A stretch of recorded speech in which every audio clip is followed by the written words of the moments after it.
નમસ્કાર વિદ્યાર્થી મિત્રો, આજે આપણે વિજ્ઞાન એન્ડ ટેકનોલોજી એમાં પ્રકરણ 2 એસિડ, બેઝ અને ક્ષાર એ ભણવાનું છે. તમે અગાઉના ધોરણમાં શીખી ગયા કે ખોરાકનો ખાટો અને તુરો સ્વાદ અનુક્રમે તેમાં હાજર રહેલા એસિડ અને બેઝના કારણે હોય છે. એટલે કે ખોરાક ખાટો લાગવાનું કારણ તેમાં રહેલા એસિડ અને ખોરાક જે તુરો લાગે છે એનું કારણ છે બેઝ. એટલે કે એસિડ અને બેઝના કારણે આપણને ખાટો અને તુરો લાગે છે. જો ઘરમાં કોઈ સભ્ય વધુ ખાવાને કારણે એસિડિટીની સમસ્યાથી પીડાય છે તો તમે તેને નીચેના પૈકી કયો ઈલાજ સૂચવશો? લીંબુનો રસ, વિનેગર એટલે કે સરકો કે બેકિંગ સોડાનું દ્રાવણ?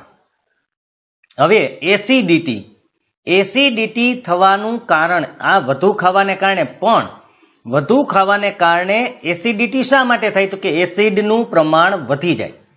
એસિડનું પ્રમાણ વધી જાય એને આપણે એસિડિટી કહીએ છીએ. અને જેને કારણે આપણે શરીરની અંદર ખાસ કરીને આપણે જઠર અને અન્નળીનો જે ભાગ છે ત્યાં બળતરા થતી હોય એવું લાગે. એસિડ વધવાને કારણે જઠરમાં એસિડનું પ્રમાણ વધી જાય. આપણે આગળ છઠ્ઠો પાઠ જ્યારે ભણેલા ત્યારે પણ આ વાત થઈ હતી. તો એસિડિટીનું પ્રમાણ વધી જાય તો ઈલાજ શું? લીંબુનો રસ, તો કે લીંબુનો રસ તો ન ચાલે, કારણ કે એ પોતે એસિડ છે. વિનેગર એટલે કે સરકો જે એસિટિક એસિડ છે એ પણ ન ચાલે. કે બેકિંગ સોડાનું દ્રાવણ, તો બેકિંગ સોડાનું દ્રાવણ ચાલશે, કારણ કે તે બેઝ છે. એસિડિટી એસિડને કારણે થઈ હોય એટલે એસિડનો નાશ કરવા માટે આપણે બેઝની જરૂર પડે. અને આપણને ખબર છે એસિડ અને બેઝ ભેગા થાય એટલે એ તટસ્થ થઈ જાય અને પાણી અને ક્ષાર બની જાય. એ આપણે આગળ પણ શીખશું. તો બેકિંગ સોડાનું દ્રાવણ એના ઈલાજ માટે વપરાય. ઉપચાર કરતી વખતે તમે કયા ગુણધર્મ વિશે વિચાર્યું? તો આપણે એ ગુણધર્મ વિશે વિચાર્યું કે એસિડિટી એસિડને કારણે થઈ છે, માટે એનો જે વિરોધી પદાર્થ છે એનો ઉપયોગ કરવો જોઈએ. એટલે એસિડનો વિરોધી પદાર્થ અહીંયા આપણે બેઝને લેશું. એટલા માટે તમે ચોક્કસપણે એસિડ અને બેઝની એકબીજાની અસરને નાબૂદ કરવાની ક્ષમતા વિશેના તમારા જ્ઞાનનો ઉપયોગ કર્યો હશે. એ તો છે જ. આપણે આગળ વાત કરી કે આપણે વિરોધી પદાર્થ એટલે લેવો પડે કે એસિડની અસર બેઝ છે એ નાબૂદ કરે છે. બંને એકબીજાની અસરને નાબૂદ કરે છે. અને એસિડ અને બેઝ ભેગા થાય ત્યારે આપણે ખબર છે શું થાય. તો આપણે એ જ્ઞાનનો ઉપયોગ જ કરીને, કારણ કે વિરોધી હોય એની અસર ઓછી કરી શકે એસિડની, એવો પદાર્થ આપણે જોઈતો હતો. યાદ કરો કે આપણે કેવી રીતે ખાટા અને તુરા પદાર્થોનો સ્વાદ ચાખ્યા વગર તેમની ચકાસણી કરી હતી. કારણ કે બધા એસિડને આપણે ચાખી ન શકીએ, કારણ કે અમુક સાંદ્ર એસિડ હોય એને ચાખવાથી આપણને નુકસાન થઈ શકે, કારણ કે જલદ હોય એ તો આપણને ઉલટાનું નુકસાન કરે. તો કેવી રીતે આપણે એની ચકાસણી કરી હતી? તો એની વાત કરીએ. તમે પહેલેથી જ જાણો છો કે એસિડ સ્વાદે ખાટા હોય છે અને ભૂરા લિટમસ પેપરને લાલ રંગમાં ફેરવે છે. બરાબર યાદ રાખજો, એસિડ ભૂરાને લાલ રંગમાં ફેરવે. એટલે ખાસ તમારે લાલ યાદ રાખવાનું છે. એસિડ લાલ રંગમાં રૂપાંતર કરે. હવે યાદ કેમ રાખવું? તો યાદ રાખવા માટે એસિડ જે જલદ એસિડ હોય એ આપણા માટે ખતરનાક છે, એટલે ડેન્જર. અને ડેન્જર જે શબ્દ છે એ સૂચવવા માટે લાલ કલર વપરાય છે. યાદ રાખજો, કોઈ પણ જગ્યાએ ડેન્જરની કે ખતરાની નિશાની હોય તો મોટે ભાગે લાલ રંગથી દર્શાવાય છે. તો આપણે યાદ રાખવાનું છે કે એસિડ છે એ ભૂરા લિટમસ પત્રને લાલ બનાવે છે. બરાબર યાદ રાખજો, એસિડ ભૂરા લિટમસ પેપરને લાલ બનાવે. જ્યારે બેઝ સ્વાદે તુરા હોય અને લાલ લિટમસ પેપરને ભૂરા રંગમાં ફેરવે છે. એટલે કે બેઝ એટલા જલદ આપણા માટે નથી હોતા, તો એને આપણે બ્લુ રંગ આપી દેશું. તો લાલને ભૂરામાં ફેરવી નાખે છે. યાદ રાખજો, પેલું ભૂરા લાલ છે. આમ પણ તમે યાદ રાખી શકો છો, જે આપણે નામ પણ કોઈનું હોઈ શકે, ભૂરા લાલ. તો એસિડ ભૂરા લાલ છે, જ્યારે બેઝ લાભુ છે. યાદ રાખજો, લાલ ભૂરો એટલે લાભુ, બરાબર યાદ રાખવાનું છે. આ એસિડ ભૂરા લાલ એટલે કે ભૂરાને લાલ કરે, જ્યારે બેઝ લાલને ભૂરું બનાવે એટલે લાભુ. લિટમસ એક કુદરતી સૂચક છે. સૂચક એટલે ઇન્ડિકેટર, મતલબ કે દર્શાવનાર. લિટમસ પત્રથી આપણને કુદરતી રીતે જ ખબર પડે કે એસિડ છે કે બેઝ, એટલે કુદરતી પદાર્થ છે લિટમસ. હળદર આવો જ એક સૂચક છે. શું તમે ધ્યાન આપ્યું છે કે સફેદ કપડા પરના કઢીના ડાઘા પર સાબુ જે સ્વભાવમાં બેઝિક છે તેને ઘસવાથી કે રગડવાથી ડાઘો લાલાશ પડતા કથ્થઈ રંગનો બને છે? બરાબર યાદ રાખજો. લિટમસ પત્ર પણ એક સૂચક છે કે જે આપણને એસિડ બેઝની સમજ આપે છે. એવી રીતે હળદર પણ આપણને એક સૂચક છે જે એસિડ અને બેઝની સમજ આપે છે કે એસિડ છે કે બેઝ એ ચકાસવામાં મદદરૂપ થાય છે. તો અહીંયા એક ઉદાહરણ આપ્યું છે કે સફેદ કપડા ઉપર જ્યારે કઢીનો ડાઘો પડી જાય અને એના ઉપર આપણે સાબુ ઘસીએ, સાબુ ખરેખર બેઝિક છે, તેને ઘસવાથી ડાઘો લાલાશ પડતા કથ્થાઈ રંગનો બને છે. જ્યારે કપડાને વધુ પડતા પાણીથી ધોવામાં આવે ત્યારે તે ફરીથી પીળા રંગમાં ફેરવાઈ જાય છે. તમે એસિડ અને બેઝની કસોટી માટે કૃત્રિમ સૂચકો, કૃત્રિમ એટલે માનવ સર્જિત સૂચકો છે, જેવા કે મિથાઇલ ઓરેન્જ અને ફિનોલ્ફથેલિનનો પણ ઉપયોગ કરી શકો છો. એ પણ સૂચક છે. એના જ્યારે આપણે એ લિક્વિડ સ્વરૂપે મળે એના આપણે જ્યારે 2-3 ટીપા નાખીએ તો એ રંગ પરિવર્તન દર્શાવે, જેથી આપણને ખબર પડી જાય કે તે એસિડ છે કે બેઝ છે. આ પ્રકરણમાં આપણે એસિડ અને બેઝની પ્રક્રિયાઓનો અભ્યાસ કરીશું કે કેવી રીતે એસિડ અને બેઝ એકબીજાની અસરને નાબૂદ કરે છે, તેમજ ઘણી વધુ રસપ્રદ વસ્તુઓ કે જેનો આપણા દૈનિક જીવનમાં આપણે ઉપયોગ કરીએ છીએ અને જોઈએ છીએ. અમુક વસ્તુ એવી છે કે જે આપણે રોજિંદા જીવનમાં ઉપયોગ કરીએ છીએ અથવા તો એને જોઈએ છીએ, તો એની પણ આપણે વાત કરવાની છે.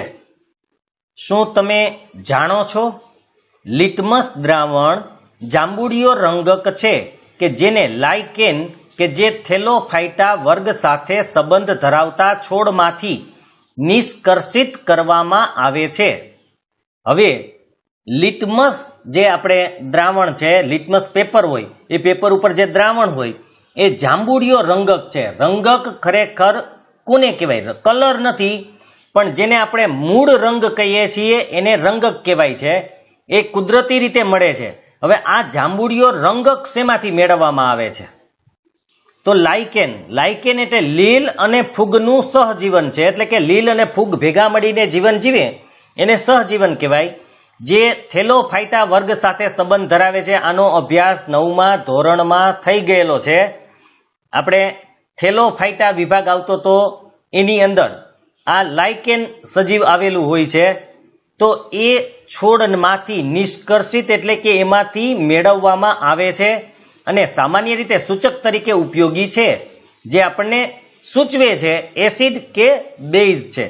જ્યારે લિટમસ દ્રાવણ એસિડિક કે બેઝિક ન હોય ત્યારે તેનો રંગ જાંબુડિયો હોય. એટલે બરાબર યાદ રાખજો, એસિડ પણ ન હોય ને બેઝ પણ ન હોય ત્યારે લિટમસ પત્ર તમે બધાએ જોયું જ હશે, જાંબુડી એટલે કે બ્લુ થી થોડું ઓછું એવા રંગનું હોય છે. બરાબર યાદ રાખજો.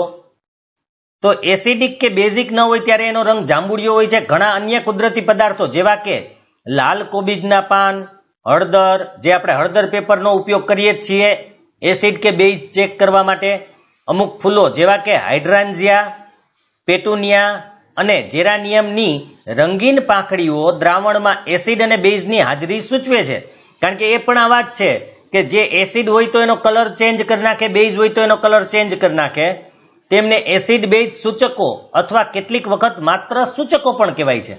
કારણ કે એ આપણને એસિડ બેઝ સૂચવે છે, એટલા માટે એને એસિડ બેઝ સૂચકો કહેવાય અથવા તો ખાલી સૂચકો પણ કહેવામાં આવે છે. હવે પ્રશ્ન આપણને આપેલો છે કે તમને 3 કસનળી આપવામાં આવેલ છે, તેમાંની એક નિસ્યંદિત પાણી ધરાવે છે અને બાકીની 2 અનુક્રમે એસિડિક અને બેઝિક દ્રાવણ ધરાવે છે. જો તમને માત્ર લાલ લિટમસ પેપર આપેલ હોય તો તમે દરેક કસનળીમાં રહેલા ઘટકોની ઓળખ કેવી રીતે કરશો? અહીંયા આપણે માની લો કે 3 કસનળી આપેલી છે, જેમાં એકમાં નિસ્યંદિત પાણી છે. નિસ્યંદિત પાણી સામાન્ય પાણી કરતા અલગ છે. નિસ્યંદિત પાણી કેને કહેવાય? જ્યારે આપણે પાણીને ઉકાળી એની વરાળ બનાવી અને માત્ર વરાળને એકઠી કરીને ઠંડી કરી અને પાણી બનાવવામાં આવે તો એને નિસ્યંદિત પાણી કહેવાય, જેમાં કોઈ પણ જાતના ક્ષાર હોતા નથી. અને બીજું છે એસિડ અને ત્રીજું છે બેઝ. હવે આપણને માત્ર લાલ લિટમસ પેપર આપેલું છે.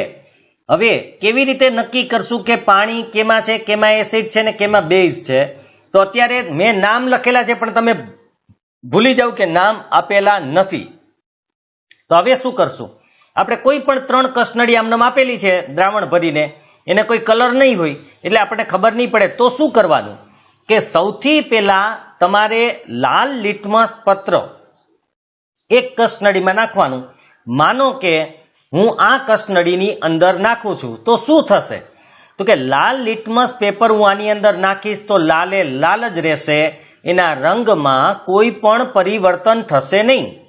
તો જો એનો કલર ચેન્જ ન થાય, બરાબર યાદ રાખજો, એનો કલર ચેન્જ ન થાય તો તમારે સમજી લેવાનું છે કે એ એસિડ છે.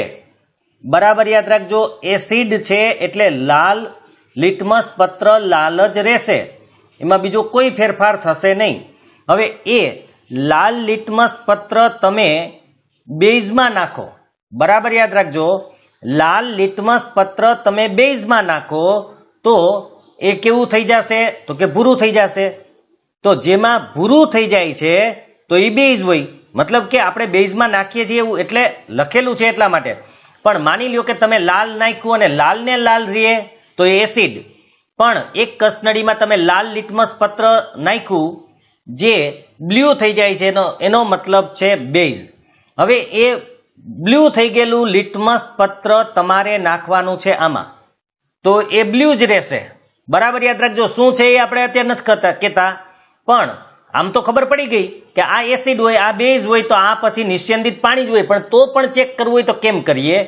તો સૌથી પહેલા આપણે પેલી કસનળી, આ વચ્ચેની કસનળી છે જેમાં લાલ લિટમસ પેપર નાખ્યું, જે લાલ જ રહ્યું, એનો મતલબ કે એસિડ છે, કારણ કે રંગ પરિવર્તન નથી થયો.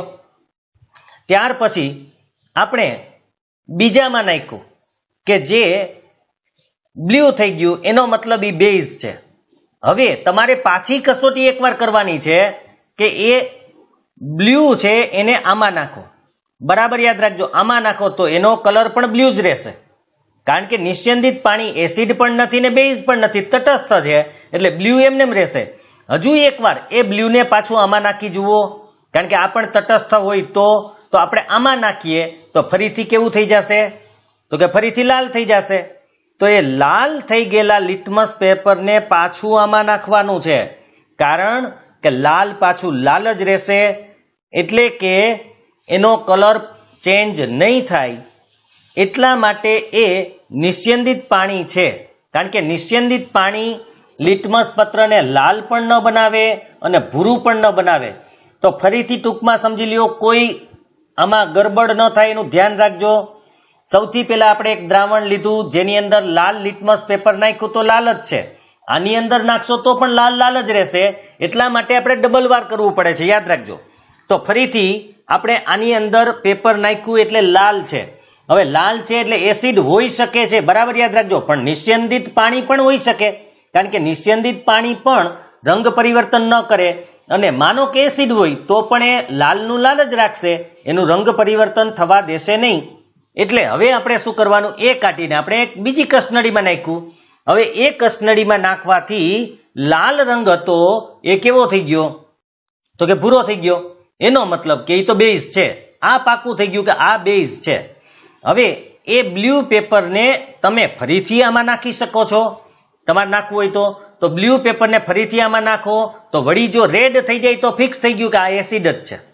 બ્લુ પેપર ફરીથી આમાં નાખો અને રેડ થઈ જાય તો સમજી લેજો એસિડ જ છે.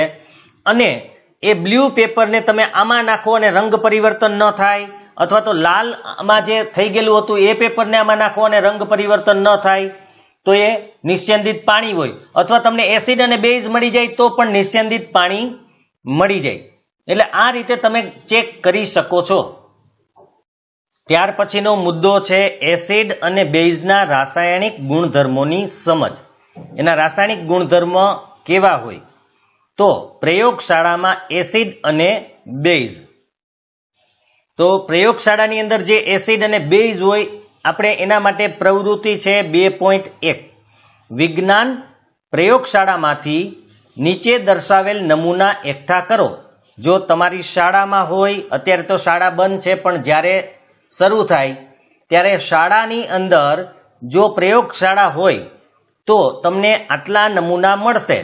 એમાં એક હાઇડ્રોક્લોરિક એસિડ એટલે કે HCl, સલ્ફ્યુરિક એસિડ એટલે કે H2SO4, નાઇટ્રિક એસિડ એટલે કે HNO3, એસિટિક એસિડ એટલે CH3COOH, સોડિયમ હાઇડ્રોક્સાઇડ એટલે NaOH, કેલ્શિયમ હાઇડ્રોક્સાઇડ એટલે CaOH ટ્વાઇસ, પોટેશિયમ હાઇડ્રોક્સાઇડ એટલે KOH, magnesium hydroxide MgOH twice અને એમોનિયમ હાઇડ્રોક્સાઇડ NH4OH.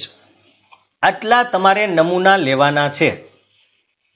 ઉપયુક્ત દ્રાવણો પૈકી દરેકનું એક ટીપું વોચ ગ્લાસ પર મૂકો. આપણે આગળ વોચ ગ્લાસ આવી ગયો છે, જે રકાબી જેવો હોય અને કાચનો બનેલો હોય, અને કોષ્ટક 2.1 માં દર્શાવેલા સૂચકોની મદદથી તેની કસોટી કરો. એટલે કે આપણે ચેક કરવાના છે જે સૂચકો આપ્યા છે એની મદદથી. ઉપયુક્ત દ્રાવણો પૈકી નીચે લીધેલા દરેક દ્રાવણના રંગમાં લાલ લિટમસ, ભૂરું લિટમસ, ફિનોલ્ફથેલિન અને મિથાઇલ ઓરેન્જના દ્રાવણ સાથે શો ફેરફાર થયો?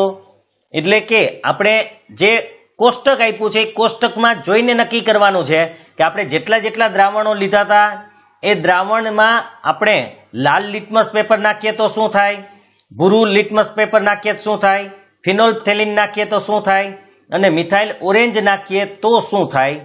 તમારા અવલોકનો કોષ્ટક 2.1 માં નોંધો.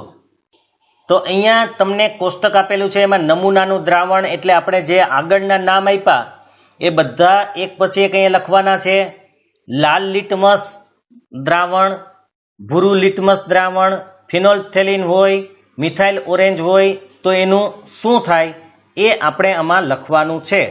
અને જે રંગ પરિવર્તન આવશે એના ઉપરથી આપણે કહેવાનું છે કે એસિડ છે કે બેઝ છે.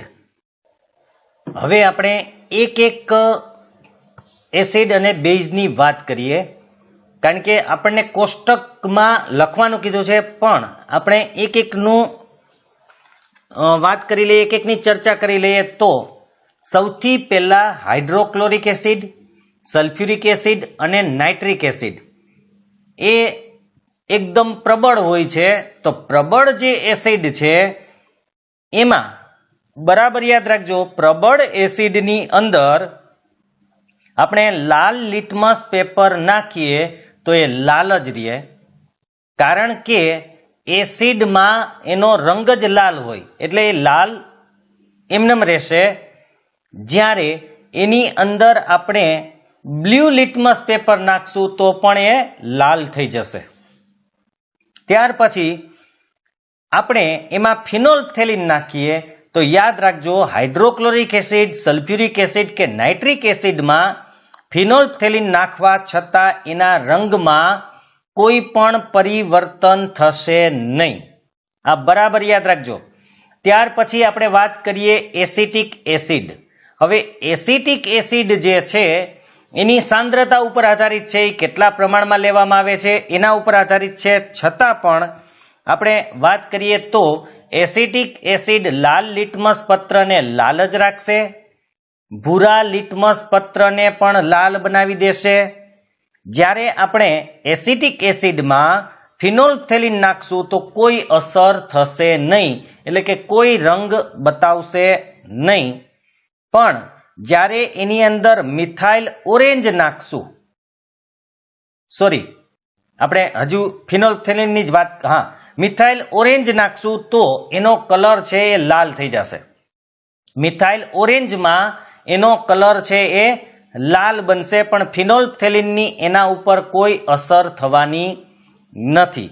આ બરાબર યાદ રાખજો.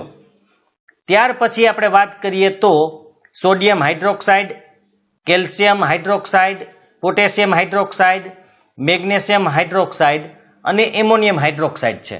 આ બધા બેઝ છે. એમાંથી NaOH, CaOH twice, KOH, MgOH twice આ પ્રબળ બેઝ વાળા છે. તો બેઝની અંદર જ્યારે તમે લાલ લિટમસ પેપર નાખશો તો એ ભૂરું બની જશે, અને ભૂરું નાખશો તો એ ભૂરું ને ભૂરું જ રહેશે. જ્યારે બેઝમાં તમે ફિનોલ્ફથેલિન નાખો ત્યારે એનો રંગ છે એ ગુલાબી બનશે. આછા ગુલાબીથી લઈને ઘાટા ગુલાબી સુધીનો એની સાંદ્રતા ઉપર આધારિત છે.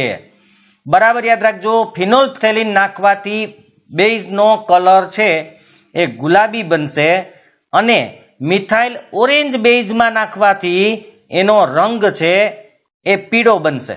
બરાબર યાદ રાખજો. મિથાઇલ ઓરેન્જ નાખવાથી બેઝનો કલર પીળો બનશે.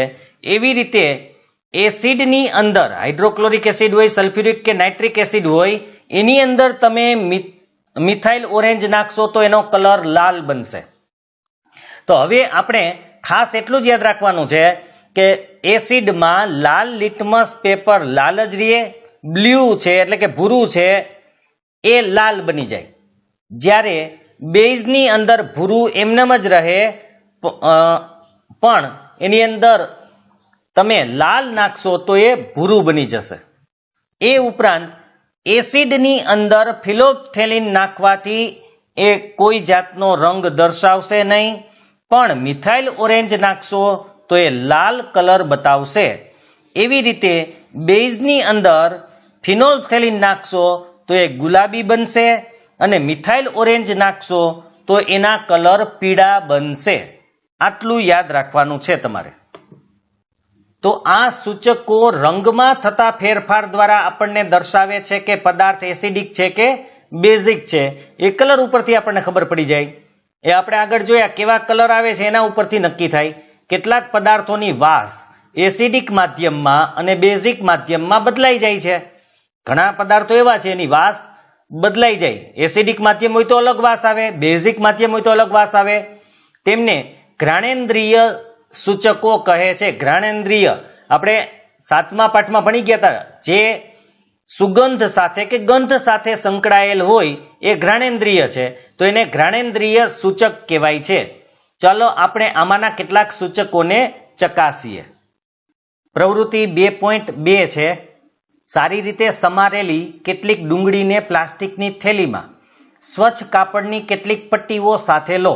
એટલે કાપડના ટુકડા કરી લેવાના, થોડા થોડા પટ્ટી પ્રકારના, અને વ્યવસ્થિત ડુંગળીને સુધારી લેવાની. સમારેલી એટલે અહીં સુધારેલી, અને એની અંદર એ પટ્ટીઓને મૂકી દેવાની છે. થેલીને ચુસ્ત રીતે બાંધી દો. પટ્ટી અને ડુંગળી થેલીમાં ભરી અને ચુસ્ત રીતે, એટલે કે એમાંથી હવા ન નીકળે બને ત્યાં સુધી ટૂંકમાં એકદમ પેક કરી દો, અને આખી રાત માટે તેને ફ્રીજમાં રહેવા દો.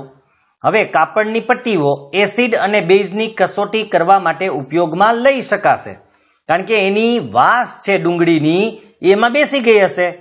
એટલે હવે તમે એ પટ્ટીઓનો ઉપયોગ એસિડ અને બેઝની કસોટી કે ટેસ્ટ કરવા માટે ઉપયોગ કરી શકો છો. તેમાંથી કાપડની 2 પટ્ટીઓ 2 ટુકડા લઈ તેમની વાસ તપાસો. આપણે 2 પટ્ટી લેવાની, બેની વાસને આપણે સૂંઘવાની છે. તો આપણને ડુંગળીની જ વાસ આવશે એમાંથી, કારણ કે ડુંગળી ભેગી હતી. તેમને સ્વચ્છ સપાટી ઉપર રાખો, એકદમ ચોખ્ખી સપાટી જ્યાં કચરો કંઈ ન હોય, અને એક પટ્ટી પર મંદ HCl એટલે કે હાઇડ્રોક્લોરિક એસિડ દ્રાવણના થોડા ટીપા મૂકો, અને બીજી પટ્ટી પર મંદ NaOH એટલે કે સોડિયમ હાઇડ્રોક્સાઇડના દ્રાવણના થોડા ટીપા મૂકો. કાપડની બંને પટ્ટીઓને ચોખ્ખા પાણીથી ધોઈને ફરીથી તેમની વાસ તપાસો. બરાબર યાદ રાખજો. એસિડ નાખીને આપણે ચેક કરવાનું છે, અને બેઝ નાખીને આપણે ચેક કરવાનું છે, અને પછી આપણે એને તપાસવાનું છે. તમારા અવલોકન નોંધો. તો અવલોકનની આપણે વાત કરીએ તો જે પટ્ટી ઉપર તમે એસિડ નાખેલું હશે એની વાસ જે ડુંગળીની હોય એ જ રહેશે. પણ બેઝ જે પટ્ટી ઉપર નાખેલું હશે એની અંદર ડુંગળીની વાસ આવશે નહીં, એટલે કે જે ડુંગળીની વાસ હતી એ બેઝને કારણે ગંધવિહીન થઈ જાય છે, એની વાસ ઉડી જાય છે એમ કહીએ તો ચાલે. બરાબર યાદ રાખજો, જે પટ્ટી ઉપર એસિડ નાખેલું હતું એમાં વાસ એવી ને એવી આવશે, પણ જે પટ્ટી ઉપર તમે બેઝ નાખ્યું હતું એમાં એની કોઈ જાતની વાસ આવશે નહીં. હવે થોડો મંદ વેનીલા અર્ક, વેનીલા આપણે ફ્લેવર જેને કહીએ છીએ, અર્ક એટલે એનો રસ, અને લવિંગનું તેલ લો તથા તેમની વાસ તપાસો એટલે આપણે એની વાસ આવશે જ, ચોક્કસ એની વાસ છે, એની ગંધ છે. હવે એક કસનળીમાં થોડું મંદ HCl દ્રાવણ અને બીજી કસનળીમાં થોડું મંદ NaOH નું દ્રાવણ લો. બંને કસનળીમાં મંદ વેનીલા અર્ક ના થોડા ટીપા ઉમેરો, એટલે કે એક એસિડમાં ટીપા નાખવાના ને એક બેઝમાં, અને બરાબર હલાવો. ફરી એકવાર તેની વાસ તપાસો અને જો વાસમાં કોઈ ફેરફાર હોય તો તેની નોંધ કરો. તો એસિડમાં એમાં કોઈ ફેરફાર નહીં થાય, પણ બેઝની અંદર વાસ તમને આવશે નહીં, એટલે કે એની વાસ બદલી જાય, વાસ ગંધવિહીન થઈ જાય એમ કહીએ તો ચાલે, કોઈ જાતની ગંધ જ નહીં આવે. તેવી જ રીતે મંદ HCl અને મંદ NaOH ના દ્રાવણો સાથે લવિંગના તેલની વાસમાં થતો ફેરફાર તપાસો અને તમારા અવલોકનો નોંધો. તો એમાં પણ એસિડમાં એની વાસ છે એવી ને એવી રહેશે, બેઝમાં એની વાસ સાવ ચેન્જ થઈ જશે અથવા તો એની વાસ નહીં આવે. આ બરાબર યાદ રાખજો. એટલે આ જો હવે યાદ રાખવાનું એ છે કે આ બધી વસ્તુઓ આપણે એસિડ અને બેઝ ચકાસવા માટે ઉપયોગ કરી શકીએ. જો એસિડમાં તમે આ બધા નાખશો તો એની વાસમાં કોઈ ફેરફાર નહીં થાય. એટલે જો કોઈ દ્રાવણમાં માની લો કે તમને લવિંગનું તેલ નાખ્યું, તમને એક પેલા દ્રાવણ આપ્યું અને દ્રાવણ એસિડ છે કે બેઝ એ ચેક કરવું હોય ને આપણી પાસે લવિંગનું તેલ હોય તો કેમ ચેક કરવાનું? તમારે જે આપેલું દ્રાવણ છે એમાં લવિંગના તેલના ટીપા નાખવાના. જો ગંધ એમનેમ રહે તો એ એસિડ, અને ગંધ બદલી જાય અથવા તો ન આવે તો સમજી લેવાનું એ બેઝ છે. એવી રીતે ડુંગળીનો રસ લઈને પણ તમે કરી શકો, અથવા આપણે જે કાપડની પટ્ટી, કે જો ડુંગળીની વાસ એવી ને એવી રહે તો એ એસિડ હોય, અને વાસ વહી જાય તો સદંતર વાસ વહી જાય, વાસ વિહીન થઈ જાય, ગંધ વિહીન થઈ જાય તો એ બેઝ હોય. તમારા અવલોકનોને આધારે વેનીલા, ડુંગળી અને લવિંગ પૈકી કયો ઘ્રાણેન્દ્રિય સૂચક તરીકે ઉપયોગમાં લઈ શકાય? તો અહીંયા ત્રણે ત્રણને આપણે ઘ્રાણેન્દ્રિય સૂચક તરીકે ઉપયોગમાં લઈ શકીએ છીએ, કારણ કે ત્રણે ત્રણ આપણને એસિડ છે કે બેઝ એનું સૂચન કરશે. ચાલો આપણે એસિડ, બેઝ અને બેઝના રાસાયણિક ગુણધર્મો સમજવા માટે કેટલીક વધુ પ્રવૃત્તિઓ કરીએ. હવે આપણે 2.1.2 મુદ્દો જોવાનો છે, એસિડ અને બેઝ ધાતુઓ સાથે કેવી રીતે પ્રક્રિયા કરે છે. તો એના માટે અહીંયા પ્રવૃત્તિ આપણને 2.3 આપેલી છે. એમાં એક ચેતવણી પણ છે કે આ પ્રવૃત્તિમાં શિક્ષકની મદદ જરૂરી છે, એટલે કે શિક્ષક વગર આ પ્રવૃત્તિ તમારે કરવાની નથી. આકૃતિમાં દર્શાવ્યા પ્રમાણે સાધનોની ગોઠવણી કરો. તો આપણે પહેલા આકૃતિ જોઈ લઈએ. અહીંયા આકૃતિ આપેલી છે. પહેલા તો સ્ટેન્ડ છે, સ્ટેન્ડની અંદર એક ટેસ્ટ ટ્યુબ રાખેલી છે, એમાં વિમોચન એટલે કે વાકી નળી આપણને આપેલી છે, અને એમાં બૂચ લગાવેલું છે. આ કસનળી, એની અંદર મંદ સલ્ફ્યુરિક એસિડ ભરેલો છે, એની અંદર દાણાદાર ઝીંક છે, એ ઝીંકની આજુબાજુ હાઇડ્રોજન વાયુના પરપોટા ઉત્પન્ન થાય છે, એ આપણે પ્રવૃત્તિમાં આગળ જોવાનું છે. ત્યાર પછી એક પાત્ર છે જેમાં સાબુનું દ્રાવણ છે, એમાં હાઇડ્રોજનથી ભરેલા સાબુના પરપોટા અહીંયા ઉત્પન્ન થાય છે. એની પાસે આપણે સળગતી મીણબત્તી રાખવાની છે, તો ધડાકા સાથે હાઇડ્રોજન વાયુનું દહન થાય એટલે સળગી જાય, કારણ કે હાઇડ્રોજન ઓક્સિજન સાથે પ્રક્રિયા કરે ત્યારે એ ધડાકા સાથે સળગે છે. તો એને સળગાવવાથી એકદમ ધડાકા સાથે સળગશે. તો અહીંયા એક કસનળીમાં આશરે 5 ml એટલે કે મિલીલીટર મંદ સલ્ફ્યુરિક એસિડ લો અને તેમાં દાણાદાર ઝીંકના થોડા દાણા ઉમેરો. દાણાદાર ઝીંક એટલે કે પાવડર નહીં, થોડા કટકા જેવા ભાગ હોવા જરૂરી છે, જેમ આપણે અનાજના દાણા હોય એ રીતના. તમે દાણાદાર ઝીંકની સપાટી ઉપર શું અવલોકન કરો છો? તો જ્યારે તમે એસિડમાં દાણાદાર ઝીંક નાખશો ત્યારે ઝીંક અને એસિડ વચ્ચે પ્રક્રિયા થઈને હાઇડ્રોજન વાયુ ઉત્પન્ન થાય છે, તો દાણાદાર ઝીંકની જે સપાટી છે ત્યાં પરપોટા પેદા થશે જે વાયુના છે. વાયુને કારણે ત્યાં પરપોટા પેદા થશે. ઉત્પન્ન થતા વાયુને સાબુના દ્રાવણમાંથી પસાર કરો, જે આપણે હમણાં આકૃતિમાં જોયું એ રીતે પાત્રમાં સાબુનું દ્રાવણ, અને એમાંથી આપણે હાઇડ્રોજન વાયુ જે ઉત્પન્ન થયો છે એને પસાર કરવાનો છે. સાબુના દ્રાવણમાં પરપોટા શા માટે ઉદ્ભવે છે? કારણ કે આપણને ખબર છે કે સાબુનું જે દ્રાવણ હોય એમાં જો હવા પસાર કરવામાં આવે તો એ પરપોટા એટલે કે ફીણ ઉત્પન્ન કરે. તો અહીંયા હાઇડ્રોજન વાયુ એમાંથી પસાર થવાને કારણે પરપોટા ઉદ્ભવે છે. વાયુથી ભરેલા પરપોટા નજીક સળગતી મીણબત્તી લઈ જાઓ. જે સાબુના પરપોટા દ્રાવણ છે એમાંથી હાઇડ્રોજન વાયુ પસાર કરવાથી જે પરપોટા બન્યા છે અને પરપોટાની અંદર હાઇડ્રોજન વાયુ ભરેલો છે એની નજીક સળગતી મીણબત્તી લઈ જાઓ. તમે શું અવલોકન કરો છો? તો અવલોકન એ થશે કે એ ધડાકા સાથે સળગવા લાગશે. તમે કેટલાક વધુ એસિડ જેવા કે HCl, HNO3 અને CH3COOH સાથે આ પ્રવૃત્તિનું પુનરાવર્તન કરો તો એમાં HCl કે HNO3 જો સાંદ્ર હોય એટલે કે પ્રબળ હોય તો એ હાઇડ્રોજન વાયુ પેદા કરશે. પણ એસિટિક એસિડ આ છે, બરાબર યાદ રાખજો, આ એસિટિક એસિડનું સૂત્ર છે એટલે CH3COOH. એ પ્રક્રિયા કરશે પણ એ ધીમી પ્રક્રિયા હશે એટલે એમાં હાઇડ્રોજન વાયુ ઉત્પન્ન થવામાં વાર લાગશે. શું તમામ કિસ્સામાં અવલોકનો એક સમાન છે કે જુદા જુદા? મોટે ભાગે જે પ્રબળ એસિડો છે એમાં એક સમાન છે, પણ જે નિર્બળ એસિડ છે ખાસ કરીને CH3COOH એટલે કે એસિટિક એસિડ જેવા એમાં થોડું જુદું છે, એટલે કે એમાં થોડી વાર લાગશે, બાકી હાઇડ્રોજન વાયુ ઉત્પન્ન થશે. તો અહીંયા આપણે આકૃતિ જોઈ લીધી હતી. અહીંયા દાણાદાર ઝીંકની મંદ સલ્ફ્યુરિક એસિડ સાથેની પ્રક્રિયા અને દહન દ્વારા હાઇડ્રોજન વાયુની ચકાસણી. હાઇડ્રોજન વાયુ રંગવિહીન છે, ગંધવિહીન છે, સ્વાદવિહીન છે, હવા કરતા હલકો છે અને એકદમ જ્વલનશીલ છે, એટલે કે એકદમ સળગી શકે એવો વાયુ છે. આ ખાસ યાદ રાખજો, હાઇડ્રોજન વાયુના ગુણધર્મ છે.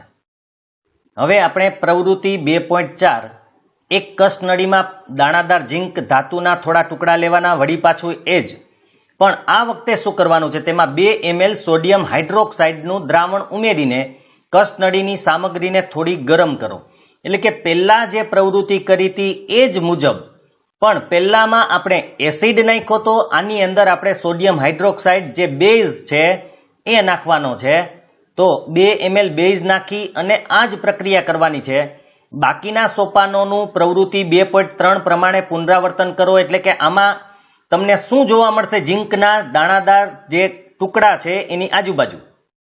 તો આની અંદર પણ તમને પરપોટા જોવા મળશે, કારણ કે આની અંદર પણ વાયુ ઉત્પન્ન થાય છે. બરાબર યાદ રાખજો, ધાતુ એસિડ સાથે પ્રક્રિયા કરે કે બેઝ સાથે પ્રક્રિયા કરે, બંનેમાં હાઇડ્રોજન વાયુ ઉત્પન્ન થાય છે. માટે દાણાદાર ઝીંકની આજુબાજુ તમને પરપોટા જોવા મળશે. અને સાબુના ફીણમાંથી પસાર કરી અને એને સળગતી મીણબત્તી પાસે લઈ જશો તો એ ધડાકા સાથે સળગશે. આ આપણા અવલોકનો છે. એટલે કે ઉપર મુજબની જ પ્રક્રિયા થશે. અહીંયા ફરક એટલો છે કે એમાં ધાતુએ એસિડ સાથે પ્રક્રિયા કરી હતી, અહીંયા ધાતુ બેઝ સાથે પ્રક્રિયા કરે છે. આ પ્રક્રિયાને નીચે પ્રમાણે લખી શકાય. એટલે કે NaOH, Zn, Na2ZnO2 વત્તા H2. આને સોડિયમ ઝિંકેટ કહેવાય છે. આ સંકીર્ણ ક્ષાર છે, યાદ રાખજો. સોડિયમ ઝિંકેટ, જેને સંકીર્ણ ક્ષાર કહેવાય છે, એ બરાબર યાદ રાખવાનું છે તમારે. હવે સંકીર્ણ ક્ષાર એટલે શું? તો સ્વતંત્ર અસ્તિત્વ ધરાવી શકે એવા 2 સંયોજનોને મિક્સ કરી અને જે નવા ગુણધર્મ વાળું સંયોજન બને એને સંકીર્ણ ક્ષાર કહેવાય. તમે અહીંયા જોઈ શકશો કે Na2O એટલે કે સોડિયમ ઓક્સાઇડ અને ઝિંક ઓક્સાઇડ આ બંનેનું મિશ્રણ થવાથી અહીંયા સોડિયમ ઝિંકેટ નામનો ક્ષાર બનેલો છે. બરાબર યાદ રાખજો, સોડિયમ ઓક્સિજન સાથે પ્રક્રિયા કરે તો સોડિયમ ઓક્સાઇડ બનાવે અને ઝિંક ઓક્સિજન સાથે પ્રક્રિયા કરે તો ઝિંક ઓક્સાઇડ બનાવે. તો આ બંને ક્ષારોનું કે બંને સંયોજનોનું મિશ્રણ થઈ અને જે સંયોજન બને એને કહેવાય છે સંકીર્ણ ક્ષાર. હવે આપણે પ્રક્રિયાને સંતુલિત કરીને જોવાની છે. તો સૌથી પહેલા સોડિયમ હાઇડ્રોક્સાઇડ અહીંયા આપેલો છે, પ્લસ એમાં ઝિંક આપણે ઉમેરવાનો છે. હવે જે સંકીર્ણ ક્ષાર બને એનું સૂત્ર યાદ કેમ રાખવું? તો સૌથી પહેલા આપણે તો ખબર જ છે કે ઝિંક છે એની સંયોજકતા 2+ છે, ઓક્સિજનની સંયોજકતા 2- છે, એટલે કે બંનેની સંયોજકતા સરખી હોવાથી એનું સૂત્ર થાય ZNO. આ પહેલા એક યાદ રાખવાનું છે. બીજું, Na ની સંયોજકતા +1 છે, ઓક્સિજનની સંયોજકતા 2- છે, માટે એનું જ્યારે સંયોજન બને ત્યારે આ રીતે બનશે. આપણે આગળ શીખી ગયા છીએ કે Na2 થાય, બરાબર યાદ રાખજો, 9માં પણ આવી ગયેલું છે, અને ઓક્સિજન 1, કારણ કે અહીંયા એક જ છે માટે એક ઓક્સિજન, આ બે અહીંયા આવી જાય એટલે Na2O. તો આ બંનેનું મિશ્રણ કેવી રીતે થાય? તો સૌથી પહેલા Na2 લખો, ત્યાર પછી આપણે Zn લખવાનું છે. Zn લખાઈ જાય પછી બંનેમાં કેટલા ઓક્સિજન થઈ ગયા? તો કે 2, માટે અહીંયા આપણે લખી નાખવાનું છે 2. તો સાવ સરળ છે, ખાસ યાદ રાખજો. આટલું જ તમારે યાદ રાખવાનું છે. Na2O અને ZnO નું સંમિશ્રણ થઈને બનેલું છે, માટે એને સોડિયમ ઝિંકેટ કહેવાય છે. પ્લસ આપણે ખબર છે કે હાઇડ્રોજન વાયુ ઉત્પન્ન થાય છે, તો H2. હવે સંતુલિત કરવા માટે એને અહીંયા 2 છે જમણી બાજુએ, તો આપણે ડાબી બાજુએ પણ 2 લગાડવા પડશે, પણ સંયોજન છે એટલે આગળ લગાડવા પડે. તો એને બંને બાજુ 2 થઈ ગયા. Zn અહીંયા પણ 1 છે ને અહીંયા પણ 1 જ છે, તો એનો કોઈ પ્રોબ્લેમ નથી આપણને. હવે વધ્યું ઓક્સિજન, તો ઓક્સિજન અહીંયા 2 છે અને અહીંયા પણ 2 છે, એટલે ઓક્સિજનનો પણ કોઈ પ્રોબ્લેમ નથી. હાઇડ્રોજન પણ અહીંયા 2 છે અને અહીંયા 2 છે, માટે બંને બાજુએ સંખ્યા સરખી થઈ ગઈ, તો આને કહેવાય સંતુલિત. હવે આ આપણે Zn ની સોડિયમ હાઇડ્રોક્સાઇડ એટલે કે બેઝ સાથેની પ્રક્રિયા જોઈ, એવી જ રીતે આપણે એસિડ સાથેની પ્રક્રિયા જોવી હોય તો H2SO4 સાથે, એટલે કે સલ્ફ્યુરિક એસિડ સાથે ઝિંકની પ્રક્રિયા થાય, જે આપણે આગળની પ્રવૃત્તિમાં જોયું હતું. તો શું થાય? તો કે અહીંયાથી હાઇડ્રોજન છૂટો પડી જાય અને એની જગ્યાએ Zn અહીંયા આવી જાય, એટલે ZnSO4 થઈ જાય. ZnSO4 થઈ જાય પ્લસ હાઇડ્રોજન વાયુ છૂટો પડે. એટલા માટે જ્યારે આપણે ઝિંકને સલ્ફ્યુરિક એસિડમાં નાખીએ છીએ ત્યારે હાઇડ્રોજન છૂટો પડે છે અને ઝિંક સલ્ફેટ બને છે. તો આ પહેલી જે પ્રવૃત્તિ હતી એનું સમીકરણ છે, આ બીજી પ્રવૃત્તિનું સમીકરણ છે. તમે ફરીથી જોશો કે પ્રક્રિયામાં હાઇડ્રોજન વાયુ ઉત્પન્ન થાય છે અથવા ઉદ્ભવે છે. જો કે આવી પ્રક્રિયાઓ બધી ધાતુઓ સાથે શક્ય બનતી નથી, એટલે કે કોઈ પણ બેઝમાં તમે બધી ધાતુ નાખશો તો એ હાઇડ્રોજન વાયુ ઉત્પન્ન કરશે એવું નથી. અમુક જ ધાતુઓ હાઇડ્રોજન વાયુ ઉત્પન્ન કરે છે બેઝ સાથે પ્રક્રિયા કરીને, એટલે બધી ધાતુઓ હાઇડ્રોજન વાયુ ઉત્પન્ન કરી શકતી નથી. હવે ત્યાર પછીનો આપણે મુદ્દો જોઈએ તો ધાતુ કાર્બોનેટ અને ધાતુ હાઇડ્રોજન કાર્બોનેટ એસિડ સાથે કેવી રીતે પ્રક્રિયા કરે છે? ધાતુના કાર્બોનેટ એટલે CO3 વાળા, હાઇડ્રોજન કાર્બોનેટ એટલે HCO3 વાળા. બરાબર યાદ રાખજો, એ આપણે આગળ આવશે એ રીતે આપણે જોઈ લેશું. સૌથી પહેલા પ્રવૃત્તિ જોવાની છે કે પ્રવૃત્તિ 2.5, 2 કસનળી લો, તેમને A અને B નામ આપો. એક કસનળીને A, બીજી કસનળીને B નામ આપવાનું છે. કસનળી એમાં 0.5 ગ્રામ સોડિયમ કાર્બોનેટ એટલે કે Na2CO3 સૂત્ર કેમ બને એ આપણે 9મા ધોરણમાં પણ શીખી ગયા હતા, પહેલા ચેપ્ટરમાં પણ આપણે શીખવાડેલું છે. એટલે જે લોકોએ પહેલા ચેપ્ટરના વિડીયો ન જોયા હોય તો એ જોઈ લેજો, આગળ આપણે મૂકેલા જ છે. તો ખાસ Na2CO3 જેની પાછળ CO3 આવે એ કાર્બોનેટ છે, એટલે સોડિયમ કાર્બોનેટ. અને બીજી કસનળી B છે, એમાં 0.5 ગ્રામ સોડિયમ હાઇડ્રોજન કાર્બોનેટ, અહીંયા HCO3 છે. એક એને નીકળી એની જગ્યાએ H આવી ગયો. જો અહીંયા Na 2 હતા પણ 2 Na માંથી એક Na નીકળી જાય છે અને એની જગ્યાએ H આવી જાય છે, તો આને કહેવાય છે સોડિયમ હાઇડ્રોજન કાર્બોનેટ. જૂની બુકોમાં અથવા તો જૂની રીતમાં આને સોડિયમ બાયકાર્બોનેટ કહેવામાં આવતો હતો, પણ હવે એને આપણે સોડિયમ હાઇડ્રોજન કાર્બોનેટ કહેશું. તો એક કસનળીમાં આપણે સોડિયમ કાર્બોનેટ લીધો, બીજી કસનળીમાં આપણે સોડિયમ હાઇડ્રોજન કાર્બોનેટ લીધેલો છે. બંને કસનળીઓમાં આશરે 2 ml મંદ HCl ઉમેરો, એટલે કે હાઇડ્રોક્લોરિક એસિડ. તમે શું અવલોકન કરો છો? બંનેમાં નાખવાનું છે, યાદ રાખજો. આકૃતિમાં દર્શાવ્યા પ્રમાણે દરેક કસનળીમાં ઉદ્ભવતા વાયુને ચૂનાનું પાણી એટલે કેલ્શિયમ હાઇડ્રોક્સાઇડનું દ્રાવણ, બરાબર યાદ રાખજો, કેલ્શિયમ હાઇડ્રોક્સાઇડનું જે દ્રાવણ છે એ એટલે ચૂનાનું પાણી મતલબ કેલ્શિયમ હાઇડ્રોક્સાઇડ, એમાંથી પસાર કરો અને તમારા અવલોકનો નોંધો. તો અહીંયા આપણને આકૃતિ આપેલી છે, પેલા સ્ટેન્ડ છે, અહીંયા બૂચ છે, અહીંયા થીસલ ગરણી. અહીંયા ગરણી જે આપેલી છે એમાં થીસલ એટલા માટે એને કહેવાય છે, બરાબર યાદ રાખજો, કે લાંબી નળીવાળી હોય. તમે અહીંયા જોઈ શકો છો, લાંબી નળીવાળી છે અને અહીંથી આપણે કંઈ પણ વસ્તુ નાખવી હોય તો નાખી શકીએ છીએ. ખાસ કરીને આ રીતની એની પહોળાઈ હોય છે, જેથી કોઈ પણ વસ્તુને તમે ભરવી હોય તો ભરી શકો. આ રીતની લાંબી ગરણી હોય છે એટલે એને થીસલ ફનેલ પણ કહેવાય છે અથવા થીસેલ ગરણી પણ કહેવાય છે. હવે જોજો,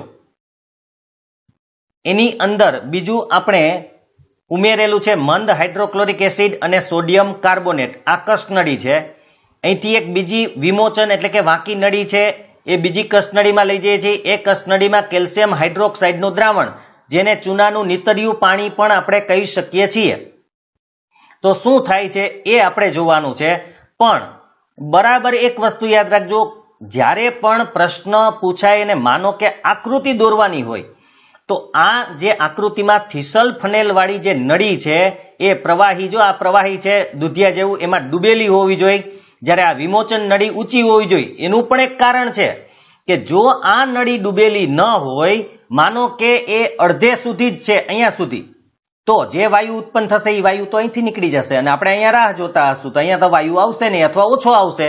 એટલે એક વસ્તુ એ કે થીસલ ફનેલ વાળી જે નળી છે એ લાંબી હોવી જોઈએ અને આ નળી ટૂંકી હોવી જોઈએ. બરાબર યાદ રાખજો, આ નળી ટૂંકી હોવી જરૂરી છે. જો એ લાંબી હશે તો એ ડૂબી જશે, તો એમાં વાયુ નહીં જાય, તો આપણને અહીંયા વાયુ મળશે નહીં. એટલે એક ખાસ યાદ રાખજો, પરીક્ષાની અંદર બોર્ડમાં જ્યારે પેપર જુએ છે ત્યારે આ બાબતોનું ધ્યાન રાખે છે. ક્યારે? જ્યારે માર્ક સારા આવતા હોય પેપરમાં અને ભૂલો કાઢવી હોય, એ લોકો ભૂલો કાઢે છે તો ત્યારે આવી ભૂલોના માર્ક પણ કાપે છે, સારા માર્ક આવતા હોય ત્યારે. આ બરાબર યાદ રાખજો. એટલે હવે આપણે જોવાનું છે કે આપણે એક કસનળીમાં સોડિયમ કાર્બોનેટ લીધો તો અને મંદ હાઇડ્રોક્લોરિક એસિડ લીધો તો શું થયું? તો કાર્બન ડાયોક્સાઇડ વાયુ ઉત્પન્ન થાય છે અને એ કાર્બન ડાયોક્સાઇડ વાયુને આપણે કેલ્શિયમ હાઇડ્રોક્સાઇડના દ્રાવણમાં નાખીએ છીએ ત્યારે કેલ્શિયમ કાર્બોનેટ બને છે. બરાબર યાદ રાખજો, ચૂનાનો પથ્થર એટલે કેલ્શિયમ કાર્બોનેટ. ખાસ યાદ રાખજો, સોડિયમ કાર્બોનેટ હોય કે સોડિયમ બાયકાર્બોનેટ હોય, એની આપણે મંદ હાઇડ્રોક્લોરિક એસિડ સાથે પ્રક્રિયા કરીએ ત્યારે કાર્બન ડાયોક્સાઇડ વાયુ ઉત્પન્ન થાય છે.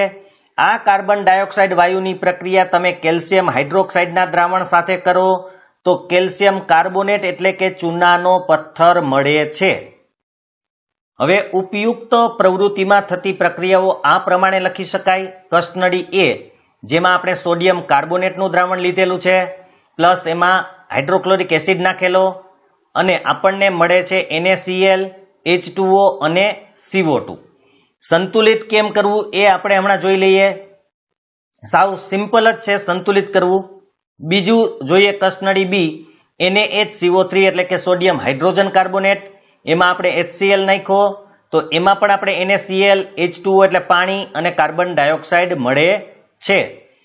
તો આ બંને સમીકરણને સંતુલિત કરવાનું તો આપણે શીખશું. એ ઉપરાંત આપણે એક બીજું જોયું કે ઉદ્ભવતા કાર્બન ડાયોક્સાઇડ વાયુને ચૂનાના પાણીમાંથી આપણે પસાર કર્યો તો ચૂનાના પાણીમાંથી કાર્બન ડાયોક્સાઇડ વાયુને પસાર કરીએ તો શું થાય? આ છે ચૂનાનું પાણી એટલે કે કેલ્શિયમ હાઇડ્રોક્સાઇડ, એનું જલીય દ્રાવણ છે કેલ્શિયમ હાઇડ્રોક્સાઇડનું. એમાં આપણે કાર્બન ડાયોક્સાઇડ નાખ્યો તો CaCO3 એટલે કે સફેદ અવક્ષેપ કહેવાય. ખરેખર એ કેલ્શિયમ કાર્બોનેટ છે એના કણ મળે, પણ એ ચૂનો કે ચૂનાનો પથ્થર આપણે જેને કહીએ છીએ એ છે, ચૂનો નહીં, સોરી, ચૂનાનો પથ્થર પ્લસ પાણી છૂટું પડે છે એમાં. તો આપણે આ ત્રણ સમીકરણને સંતુલિત કેવી રીતે કરવા એ આપણે પહેલા જોઈ લઈએ. સંતુલિત કરવાનો પહેલો નિયમ તમારે એ યાદ રાખવાનો છે કે તમને આ બધા સૂત્રો આવડવા જોઈએ અને એ પણ ખબર હોવી જોઈએ કે સોડિયમ કાર્બોનેટમાં HCl ઉમેરવાથી શું બને. તો અહીંયા NaCl એટલે કે સોડિયમ ક્લોરાઇડ, H2O એટલે પાણી અને CO2 એટલે કાર્બન ડાયોક્સાઇડ, આ બને છે એ તમને ખબર હોવી જોઈએ. ત્યાર પછી જ, અને એના સૂત્રો પણ આવડવા જરૂરી છે, ત્યાર પછી તમે સંતુલિત કરી શકશો. તો હવે સંતુલિત કરવા માટે સૌથી પહેલા આપણે ધ્યાન દેવાનું છે કે અહીંયા સોડિયમ છે એ 2 છે અને અહીંયા સોડિયમ છે એ 1 છે, માટે એની આગળ આપણે 2 લગાડવા પડશે. તો સોડિયમ 2 થઈ ગયા. હવે આપણે બીજી વાત કરીએ તો Cl ની, એટલે કે ક્લોરીન. ક્લોરીન આ બાજુએ 1 છે પણ આ બાજુએ તો 2 થઈ ગયા, કારણ કે એની આગળ આપણે 2 લગાડેલા છે, માટે આપણે HCl છે એની આગળ પણ 2 લગાડવા પડશે, એટલે Cl 2 થઈ ગયા. તો Na 2 થઈ ગયા, Cl 2 થઈ ગયા. હવે કાર્બન કેટલા, તો કે 1 છે અહીંયા, તો અહીંયા પણ કાર્બન 1 છે, એટલે એને કંઈ સરખું કરવાની જરૂર નથી. બરાબર યાદ રાખજો, CO3 છે, એટલે C એક જ છે પણ O3 છે. ત્યાર પછીની વાત કરીએ તો હવે હાઇડ્રોજન. હાઇડ્રોજન અહીંયા 2 છે, તો અહીંયા પણ 2 છે, એટલે હાઇડ્રોજન પણ 2 થઈ ગયા. હવે ઓક્સિજન. ઓક્સિજન આ બાજુએ ટોટલ 3 છે, તો અહીંયા 1 છે ને અહીંયા 2 છે, એટલે આ બાજુ પણ 2 ને 1 ટોટલ કેટલા થઈ ગયા, તો કે 3. માટે આ સમીકરણ સંતુલિત થઈ ગયું. હવે આવી જ રીતે આપણે બીજું સમીકરણ જોઈ લઈએ પહેલા. તો અહીંયા એ જ વસ્તુ છે, ખાલી ફરક એના સૂત્રમાં છે. NaHCO3 એની HCl સાથે પ્રક્રિયા કરી તો આપણને આમાં પણ NaCl, H2O અને CO2 મળે છે, એટલે કે જે ઉપરના સમીકરણમાં હતા તે જ આપણને મળે છે.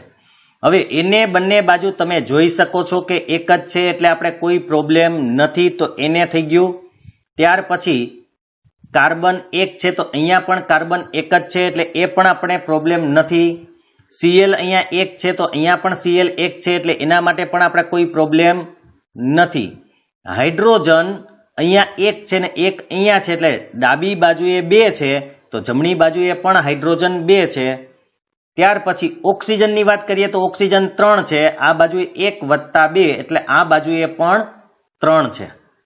એટલે અહીંયા આ સમીકરણ સંતુલિત જ છે, એને સંતુલિત કરવાની જરૂર નથી. ત્યાર પછી આપણે હજુ ત્રીજું સમીકરણ જોઈ લઈએ. તો ત્યાર પછી હતું CaOH ટ્વાઇસ, એનો મતલબ છે કેલ્શિયમ હાઇડ્રોક્સાઇડ, ચૂનાનું નીતર્યું પાણી.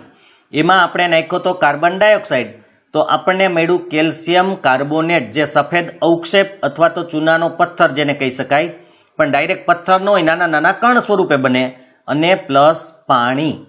તો હવે આપણે સંતુલિત જોઈએ તો Ca અહીંયા 1 છે, તો અહીંયા પણ Ca 1 જ છે. અહીંયા કાર્બન 1 છે, તો અહીંયા પણ કાર્બન 1 જ છે. ઓક્સિજન અને હાઇડ્રોજન બંને અહીંયા, ઓક્સિજન અહીંયા 2 છે અને હાઇડ્રોજન પણ 2 છે, પણ ટોટલ ઓક્સિજન પેલા ગણીએ તો 4 છે, કારણ કે 2 અહીંયા છે પ્લસ 2 અહીંયા છે, એટલે ટોટલ 4 ઓક્સિજન છે. એમાંથી 3 અહીંયા છે, 1 અહીંયા છે, અને હાઇડ્રોજન જે 2 હતા, કારણ કે અહીંયા કૌંસમાં છે એટલે 2 બંનેને ગુણે, તો 2 હાઇડ્રોજન અહીંયા છે જ. તો આ સમીકરણ પણ સંતુલિત છે. હવે વધુ પ્રમાણમાં કાર્બન ડાયોક્સાઇડ પસાર કરતા નીચે દર્શાવ્યા મુજબની પ્રક્રિયા થાય છે. એટલે કે આપણે જે CaCO3 પ્લસ H2O હતું, અહીંયા તમે જોઈ શકો છો CaCO3 પ્લસ H2O, એમાં હજુ કાર્બન ડાયોક્સાઇડ નાખ્યો. જુઓ, પહેલા આપણે ચૂનાનું પાણી હતું એમાં કાર્બન ડાયોક્સાઇડ નાખ્યો, તો આપણે કેલ્શિયમ કાર્બોનેટ અને પાણી મળ્યું હતું, એની અંદર હજુ વધારે કાર્બન ડાયોક્સાઇડ ઉમેરો તો શું થાય, તો આપણને CaHCO3 ટ્વાઇસ પાણીમાં દ્રાવ્ય કેલ્શિયમ હાઇડ્રોજન કાર્બોનેટ મળશે. બરાબર યાદ રાખજો, કેલ્શિયમ હાઇડ્રોજન કાર્બોનેટ વચ્ચે H છે, એટલે એને કહેવાય કેલ્શિયમ હાઇડ્રોજન કાર્બોનેટ. એ આપણને મળશે. જે પાણીમાં દ્રાવ્ય એટલે કે ઓગળી જશે એ પ્રકારનું હશે. અહીંયા સંતુલિત સમીકરણ જ છે, કારણ કે તમારે કેલ્શિયમ હાઇડ્રોજન કાર્બોનેટનું સૂત્ર યાદ રાખવું પડશે. Ca કૌંસની અંદર HCO3 ટ્વાઇસ, પાછળ જે બે હોય અહીંયા 3 બોલીએ છીએ પણ અહીં 2 નથી બોલવાનું, એ ટ્વાઇસ બોલવાનું છે કારણ કે આખું છે એટલા માટે. તો હવે તમે જોઈ શકો છો Ca1, તો કે Ca1 છે, અહીંયા C1 છે અને અહીંયા C1 છે એટલે ટોટલ 2, તો અહીંયા C અને અહીંયા 2 મૂકેલા જ છે એટલે C2 થઈ ગયા. ત્યાર પછી હાઇડ્રોજનની વાત કરીએ તો 2 છે, તો હાઇડ્રોજન અહીંયા 1 અને એને ગુણ્યા 2 એટલે 2. ઓક્સિજન અહીંયા 3, 3 ને 1 4, 4 ને 2 6 એટલે અહીંયા 3 છે અને 3 ગુણ્યા 2 એટલે 6. તો આ સંતુલિત છે જ, ખાલી સૂત્ર યાદ રાખો એટલે થઈ જાય. ચૂનાનો પથ્થર, ચાક જેને આપણે ચોક કહીએ છીએ આમ તો, અને આરસ પહાણ એટલે કે માર્બલ, કેલ્શિયમ કાર્બોનેટના જ વિવિધ રૂપો છે. તમામ ધાતુ કાર્બોનેટ એટલે કોઈ પણ ધાતુનો કાર્બોનેટ હોય અને હાઇડ્રોજન કાર્બોનેટ હોય એ એસિડ સાથે પ્રક્રિયા કરીને તેમને અનુરૂપ ક્ષાર અને કાર્બન ડાયોક્સાઇડ અને પાણી આપે છે. હવે બીજી વાત યાદ રાખો, અહીંયા શું કીધું કે કોઈ પણ ધાતુનો કાર્બોનેટ હોય કે ધાતુનો હાઇડ્રોજન કાર્બોનેટ હોય, એસિડ સાથે પ્રક્રિયા કરી એમને અનુરૂપ ક્ષારનો મતલબ છે જે ધાતુ લીધી હશે એ મુજબનો તમને ક્ષાર મળશે. જે ધાતુ લીધી હોય એ મુજબનો જ ક્ષાર મળે, પ્લસ કાર્બન ડાયોક્સાઇડ અને પાણી આપે છે એ બધામાં સરખું રહેશે.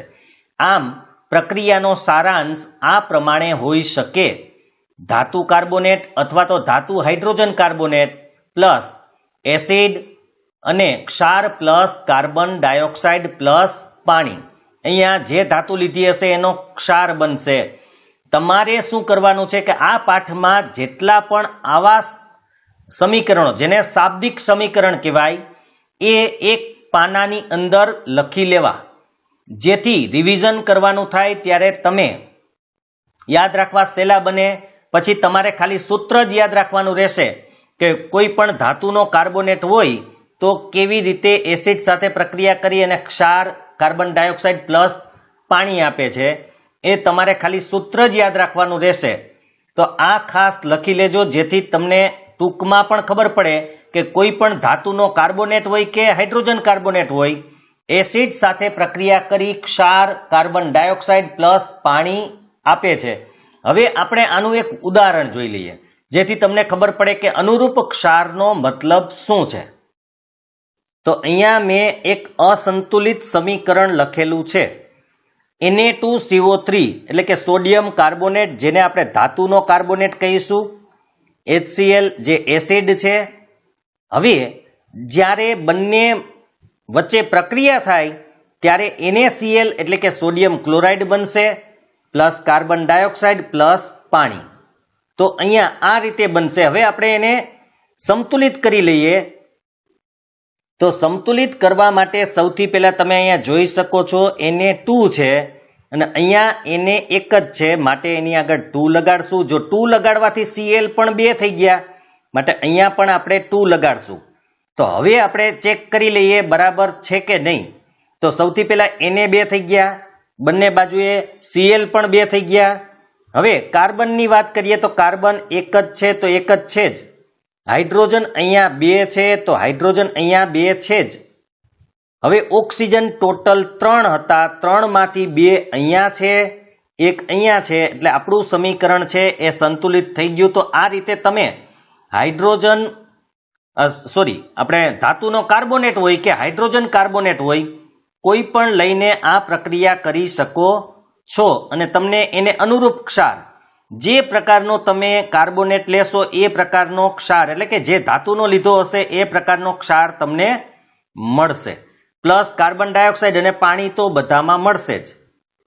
ત્યાર પછીનો આપણો મુદ્દો છે એસિડ અને બેઝ એકબીજા સાથે કેવી રીતે પ્રક્રિયા કરે છે.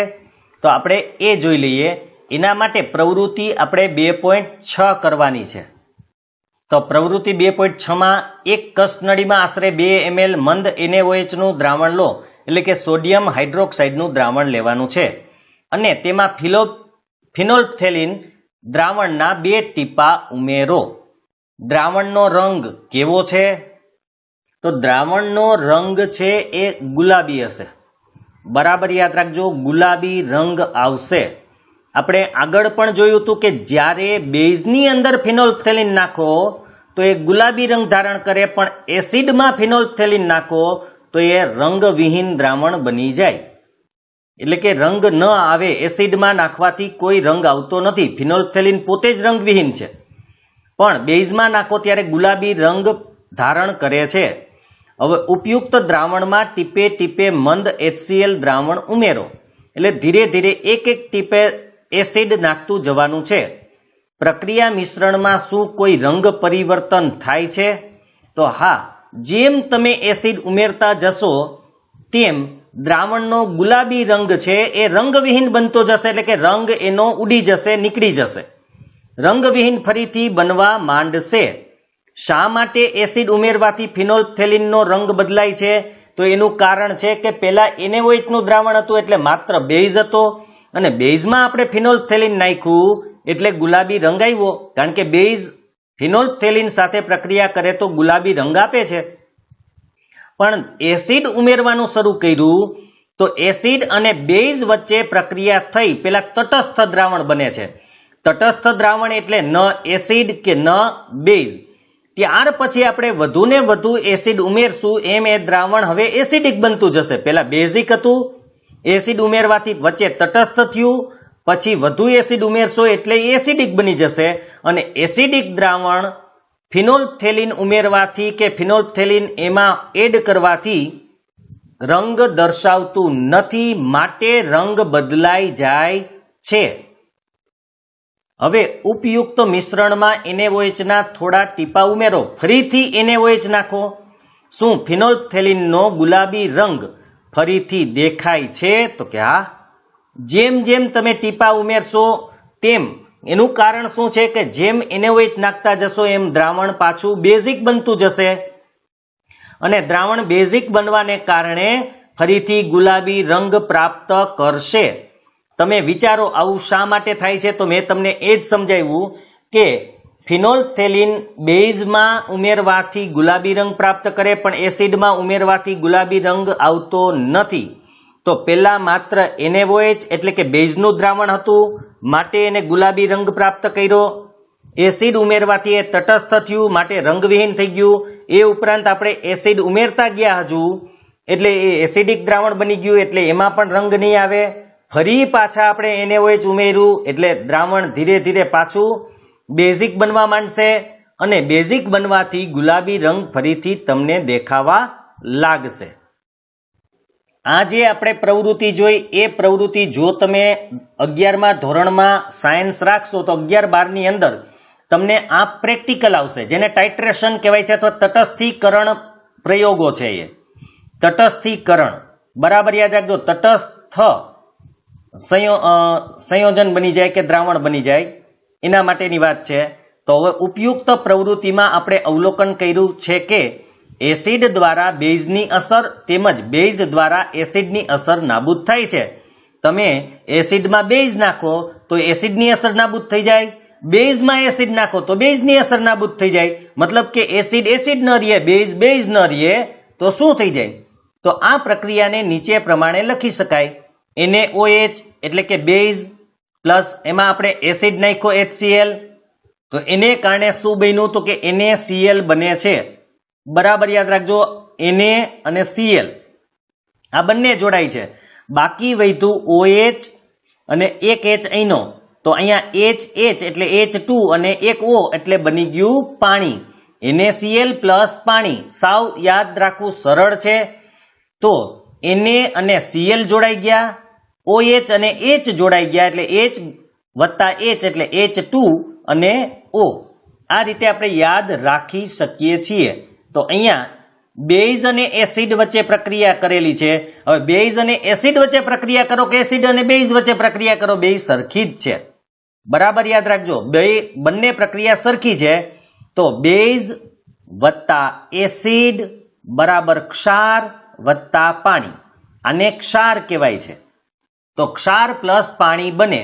તો આમ એસિડ અને બેઝ વચ્ચે પ્રક્રિયા થઈ ક્ષાર અને પાણી મળવાની પ્રક્રિયાને તટસ્થીકરણ પ્રક્રિયા કહેવાય. અથવા ન્યુટ્રલાઇઝેશન રિએક્શન કહેવાય, તટસ્થીકરણ પ્રક્રિયા. તટસ્થ થઈ જાય પછી ન એ એસિડ રીએ કે ન એ બેઝ રીએ અને ક્ષાર પ્લસ પાણી બને છે. આ ખાસ યાદ રાખવાનું છે. એસિડ અને બેઝ વચ્ચે પ્રક્રિયા થઈ ક્ષાર અને પાણી બને છે, અથવા તો બેઝ અને એસિડ વચ્ચે પ્રક્રિયા થઈ, ટૂંકમાં એસિડમાં બેઝ નાખો કે બેઝમાં એસિડ નાખો, બને ક્ષાર અને પાણી. તો હવે આપણે આ પ્રક્રિયાને ટૂંકી રીતે યાદ રાખવા માટે આટલું યાદ રાખવાનું છે, બેઝ વત્તા એસિડ બરાબર ક્ષાર પ્લસ પાણી. આટલું યાદ રાખવાનું છે. તો અહીંયા આપણે આ ભાગ પૂર્ણ કરીએ છીએ. જો તમને આ વિડીયો પસંદ આવ્યો હોય તો લાઈક કરજો, શેર કરજો, અને જો આ ચેનલને સબસ્ક્રાઇબ ન કરેલી હોય તો સબસ્ક્રાઇબ કરજો, અન્ય મિત્રોને પણ સબસ્ક્રાઇબ કરાવજો. અને એની બાજુમાં જે આપણું સબસ્ક્રાઇબનું બટન છે એની બાજુમાં જે બેલનું આઇકન છે એ પણ દબાવી દેજો, જેથી તમને આવા જ વિડીયો પ્રાપ્ત થાય અને જ્યારે હું વિડીયો મૂકું ત્યારે તમને નોટિફિકેશન મળે. લગભગ આપણે આ ચેનલમાં 200 વિડીયો સુધી હવે પહોંચવા આવ્યા છીએ, અથવા તો પહોંચી ગયા છીએ, કારણ કે લગભગ 1-2 બાકી હશે હવે 200માં.